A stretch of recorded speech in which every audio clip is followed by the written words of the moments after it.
Hi there, I'm Brian Welling from Welling Psychology. I wanted to make this video today to tell you a little bit about my approach to therapy. One of the things that's really important in my practice is the concept of balance. So if somebody were to come up to you and try to push you over, your body would shift its weight distribution to compensate so that you wouldn't fall over. Something really similar happens psychologically. Not all the forces in the world that act against us are physical. Sometimes mental and emotional forces can push us over as well. So we shift something to make sure that we don't fall over. And what we shift is our psyche, the different aspects of our conscious and unconscious mind. We move those around in ways that we're not always aware of so that we maintain our equilibrium and we don't fall over. Imagine a house. The main floor of this house, that's the place where you keep all of the things that you're proud of and you want to show off. Like the fashionable new couch that you just bought, the painting that everybody seems to like, your brand new table. In the basement of this house though, that's the place where you put all the stuff that you're not so proud of anymore, if you ever were.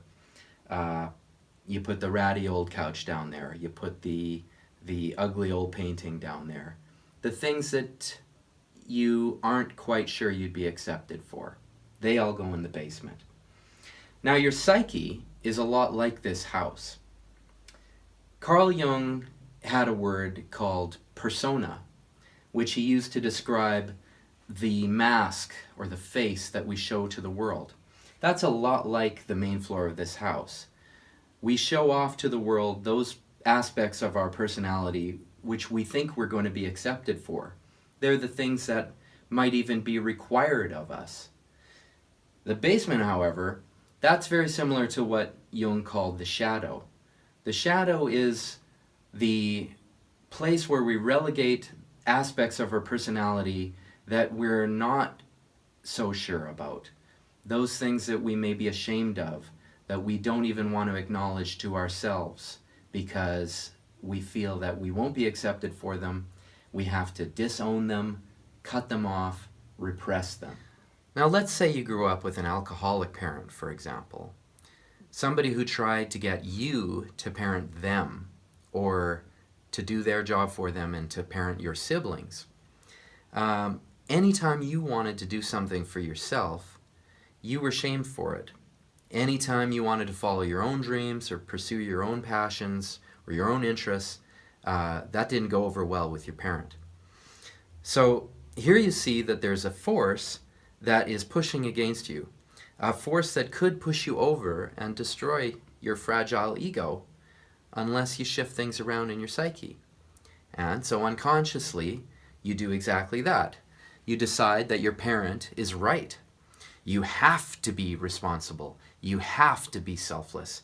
And anytime someone asks you to do something for them, even if you don't want to do it and it doesn't fit with your life, you have to say yes. Otherwise, you're going to feel terribly guilty. So that means that the part of you that wants to follow your own dreams and follow your own passions and go out with your friends at night instead of staying home and babysitting, that part of you that properly belongs up here in the main floor has been relegated down here into the basement.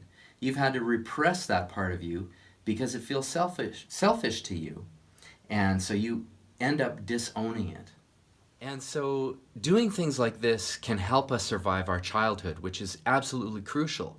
But later on in life, it's going to catch up with us. We're going to have a hard time functioning. It's like if we're being pushed off balance like this, and we're trying to stay standing, but we've had to shift our weight so much, it gets very, very uncomfortable after a while being in that position. And yet, psychologically speaking, some people are in that kind of position for decades without even realizing it. And so eventually the psyche tries to compensate.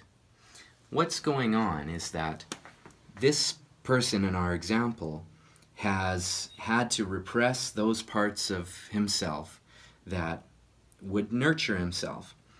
And so Instead of having the flower of that nurturance be up here in his kitchen window on the main floor, he's pushed it down here where it can't even see the light of day.